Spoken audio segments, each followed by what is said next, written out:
사도신경으로 우리의 신앙을 고백하겠습니다. 나는 전능하신 아버지 하나님, 천지의 창조주를 믿습니다. 나는 그의 유일하신 아들, 우리 주 예수 그리스도를 믿습니다.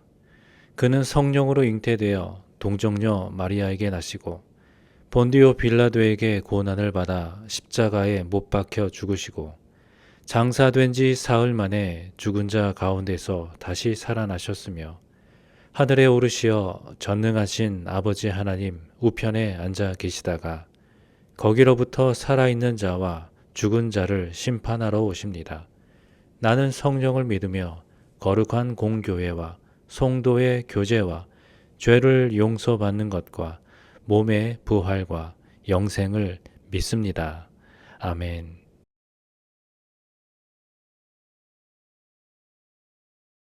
오늘 본문 역대상 21장은 다윗이 인구조사를 하면서 이제 그게 하나님 보시기에 죄를 범하게 된 것이죠.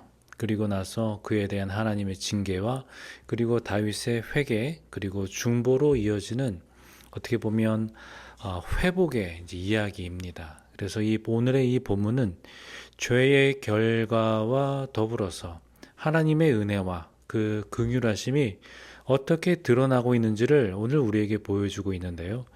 그러면 오늘 우리는 이 말씀을 통하여서 오늘을 살아가고 있는 우리에게 어떠한 교훈의 메시지를 주시는지 함께 살펴보며 그 은혜를 나누도록 하겠습니다. 먼저 1절에서 6절의 말씀을 봅니다. 사탄이 일어나 이스라엘을 대적하고 다윗을 충동하여 이스라엘을 계수하게 하니라. 다윗이 요압과 백성의 지도자들에게 이르되 너희는 가서 브엘세바에서부터 단까지 이스라엘을 계수하고 돌아와 내게 보고하여 그 수요를 알게 하라. 요압이 아뢰되 여호와께서 그 백성을 지금보다 100배나 더하시기를 원하나이다. 내 주 왕이여, 이 백성이 다 내 주의 종이 아니니까 내 주께서 어찌하여 이 일을 명령하시나이까? 어찌하여 이스라엘이 범죄하게 하시나이까? 하나 왕의 명령이 요압을 재촉한지라. 드디어 요압이 떠나 이스라엘 땅에 두루 다닌 후에 예루살렘으로 돌아와 요압이 백성의 수효를 다윗에게 보고하니 이스라엘 중에 칼을 뺄 만한 자가 110만 명이요 유다 중에 칼을 뺄 만한 자가 47만 명이라. 요압이 왕의 명령을 마땅치 않게 여겨 레위와 베냐민 사람은 계수하지 아니하였더라. 자, 이 부분의 시작은 사탄이 일어나 이스라엘을 대적하고 다윗을 충동했다라고 하면서 다윗의 인구조사의 시작을 사탄의 충동이라고 설명을 합니다.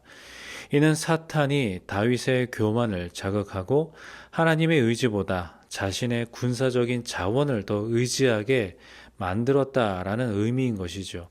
이에 요압은 이 조사에 반대하면서 3절에 보니 어찌하여 이스라엘이 범죄하게 하시나이까 라고 하면서 다윗을 만류했지만 4절에 보면 왕의 명령 곧 다윗의 명령이니 다윗이 이를 재촉하니 그래서 어쩔 수 없이 이 인구조사가 진행되었음을 볼 수가 있는데, 그러면 이 말씀에 대한 해설 세 번째 문단을 함께 보도록 합니다.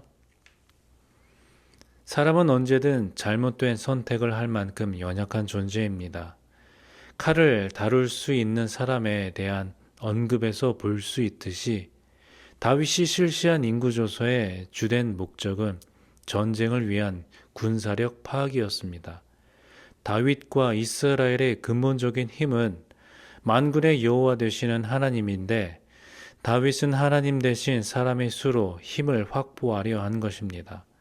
다윗 같은 사람도 사탄의 충동에 휘말려 하나님의 뜻에 벗어나는 것을 볼 수 있습니다. 우리도 언제든 사탄의 속임에 넘어갈 수 있고 하나님을 배반하는 일을 도모할 수 있습니다. 교만을 부추기는 사탄의 충동을 물리치고 단심으로 하나님만 의지하려면 정신을 차리고 깨어 기도해야 합니다. 이처럼 겉보기에 문제가 없어 보이는 결정들, 그러니까 예를 들어서 주일에 예배 말고 다른 것에 우선순위를 두는 것이 뭔가 대표적인 것이라 할 수 있겠죠.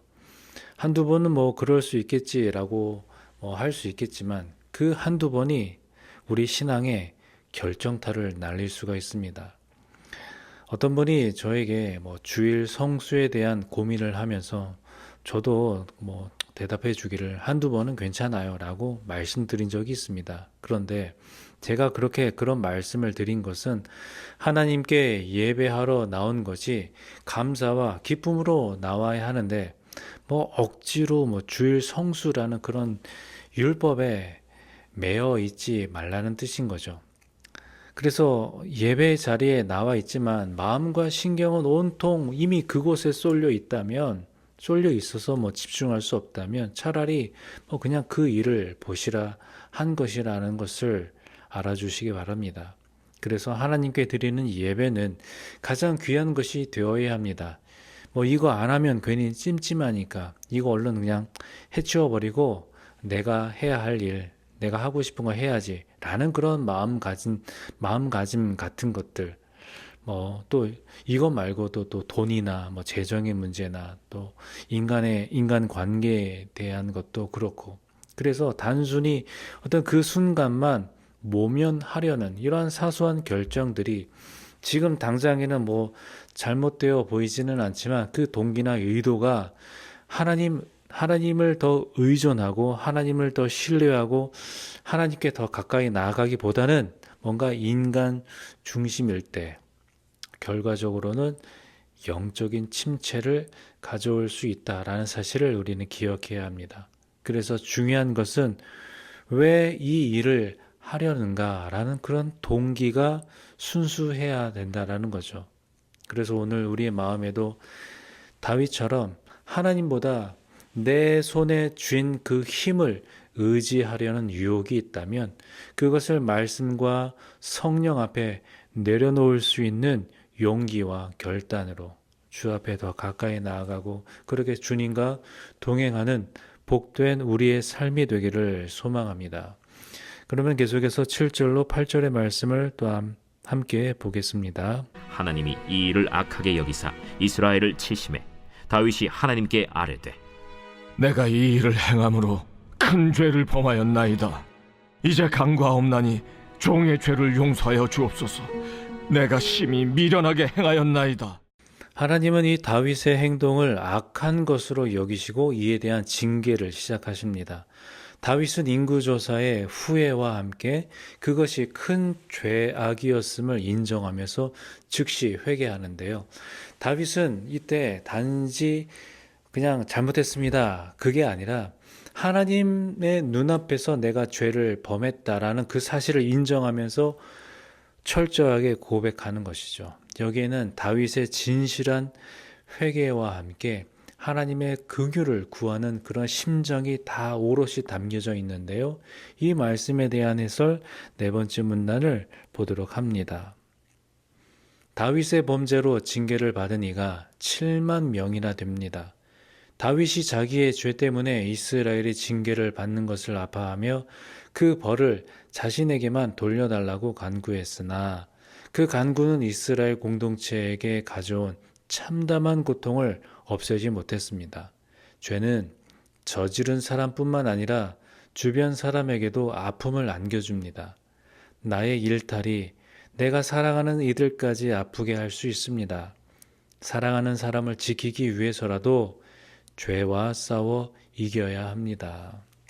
이렇게 우리도 때때로 실수할 수 있고 또 때때로 아주 명확하게 죄를 범할 때가 있습니다. 중요한 것은 그 죄를 얼마나 빨리 회개하느냐인 것이죠. 회개는 우리가 다 아시다시피 단순한 후회가 아니라 하나님 앞에서의 그런 관계 회복임을 우리는 알아야 합니다. 본문에서 다윗은 나는 크게 범죄하였나이다 라고 고백하면서 자기가 져야 할 그 책임을 회피하지 않았습니다.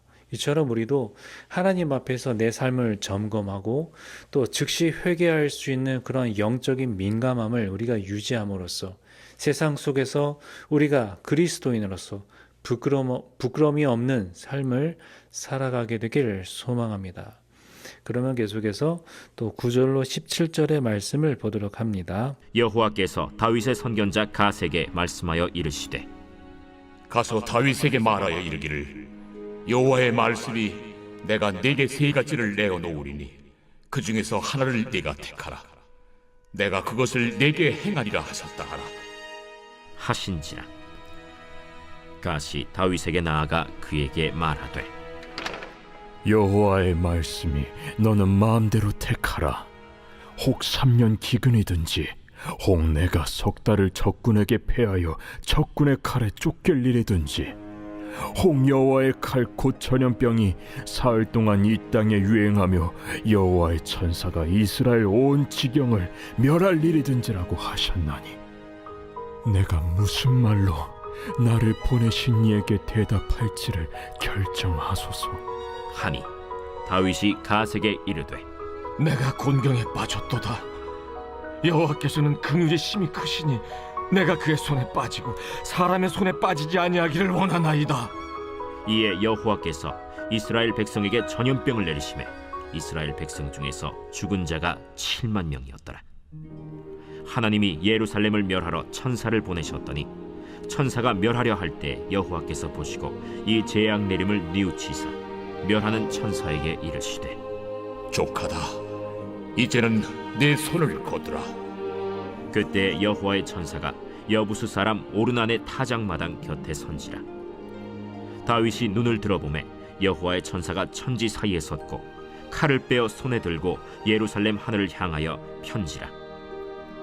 다윗이 장로들과 더불어 굵은 배를 입고 얼굴을 땅에 대고 엎드려 하나님께 아뢰되 명령하여 백성을 계수하게 한 자가 내가 아니니까 범죄하고 악을 행한 자는 곧 나이니이다. 이 양떼는 무엇을 행하였나이까? 청하건대 나의 하나님 여호와여, 주의 손으로 나와 내 아버지의 집을 치시고 주의 백성에게 재앙을 내리지 마옵소서. 자, 하나님은 선지자 갓을 통해서 세 가지 징계 중 이제 하나를 다윗이 선택하게 합니다. 하나는 3년간의 기근이고 또 하나는 3개월 동안의 대적의 칼을 이제 피할 수 없는 것이고 또 한 가지는 3일 동안 하나님의 그 칼, 곧 전염병을 의미하는 것이죠. 자, 그 세 가지 앞에서 다윗은 사람의 손보다 여호와의 손에 빠지기 원한다라고 말합니다. 이것은 하나님의 정의가 엄중하지만 하나님의 긍휼은 더 깊다라는 신앙의 고백인 것이죠. 그래서 15절의 말씀을 보면 하나님은 천사를 보내 예루살렘을 치시다가 중간에 그들을 긍휼히 여기시고 멈추십니다. 다윗은 그 무고한 백성의 그 죽음을 보고 자기가 모든 책임을 지겠다라고 호소하면서 17절에 보니 내가 범죄하고 악을 행하였는데 이 양떼는 무엇을 행하였나이까 라고 하면서 이 지도자로서 뭔가 책임이 있는 모습을 보여주고 있는데요. 이 말씀에 대한 해설 두 번째 문단을 함께 보도록 합니다. 하나님은 진노 중에도 긍휼을 잊지 아니십니다. 하나님은 다윗으로 하여금 징계의 방법을 선택하게 하심으로 긍휼을 나타내셨고 또 심판자의 손을 거두게 하심으로 긍휼을 더하셨습니다. 하나님은 죄를 심판하시면서도 그 손에 은혜를 담으십니다. 징계하시면서도 불쌍히 여기는 마음, 애끓는 마음을 어쩌지 못하십니다. 우리 아버지이신 하나님은 자녀인 내게서 자비를 거둘 줄 모르십니다.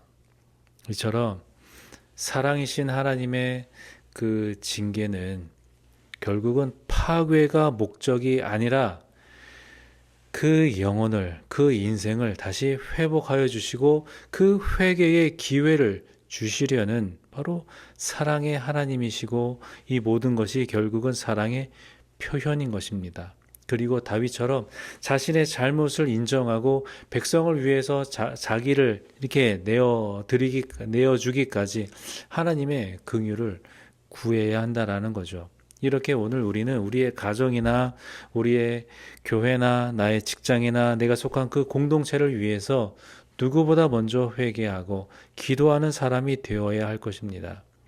혹여나 내가 범하지 않은 죄일지라도 하나님의 긍휼을 구할 수 있는 그런 겸손의 모습, 또 그렇게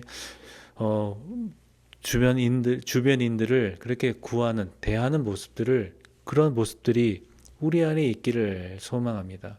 그래서 오늘 우리는 여전히 사탄의 유혹과 또 교만에 노출되어 있는 그런 연약한 우리의 존재이지만, 우리가 죄를 숨기지 아니하고 회개하는 마음, 또 다른 이들을 우리가 중보할 때에 바로 그곳에 하나님의 나라가 이루어지고 하나님의 그 놀라운 사랑이 우리를 통하여서 증거되어지는 그런 놀라운 은혜의 역사가 일어나게 될 줄 믿습니다. 그래서 오늘도 하나님의 나라를 위하여서, 하나님의 그런 영광을 위하여서 살아가며 그렇게 주님을 나의 삶으로 증거할 수 있는 주님의 복된 증인들이 되기를 주님의 이름으로 축복합니다. 함께 기도하겠습니다.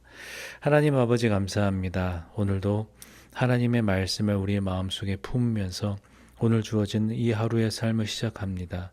오늘 주신 말씀 우리 마음속에 새기면서 다윗처럼 믿음으로 살아갈 때도 있고, 또한 때로는 연약하여 교만해질 때도 있습니다.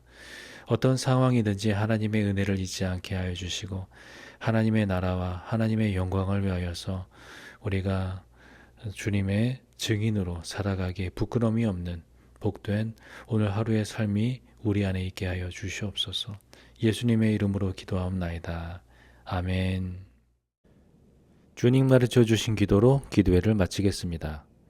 하늘에 계신 우리 아버지, 아버지의 이름을 거룩하게 하시며 아버지의 나라가 오게 하시며 아버지의 뜻이 하늘에서와 같이 땅에서도 이루어지게 하소서. 오늘 우리에게 일용할 양식을 주시고 우리가 우리에게 잘못한 사람을 용서하여 준 것 같이 우리 죄를 용서하여 주시고 우리를 시험에 빠지지 않게 하시고 악에서 구하소서. 나라와 권능과 영광이 영원히 아버지의 것입니다. 아멘.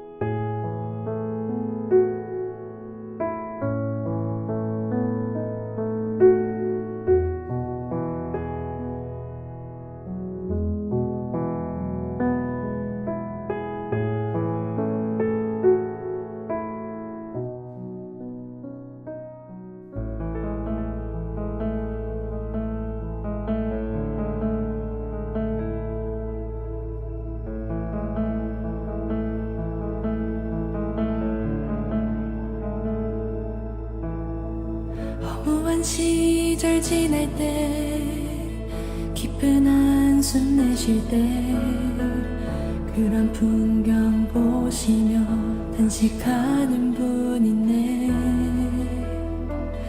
고와 같이 너희를 버려두지 않으리. 내가 너희와 영원히 함께하리라. 억눌린 자 갇힌 자 자유함이 없는 자 피난처가 되시는 성령님 계시네. 주의 영이 계신 곳에 참 자유가 있다네. 진리의 영이신 성령이 오셨네. 성령이 오셨네. 성령이 오셨네. 내 주에 보내신 성령이 오셨네. 우리 인생 가운데 친히 찾아오셔서 그 나라 문무게 하시네. 그 나라 그 교회 문무게 하시네. 허무한 시절 지낼 때 깊은 한숨 내쉴 때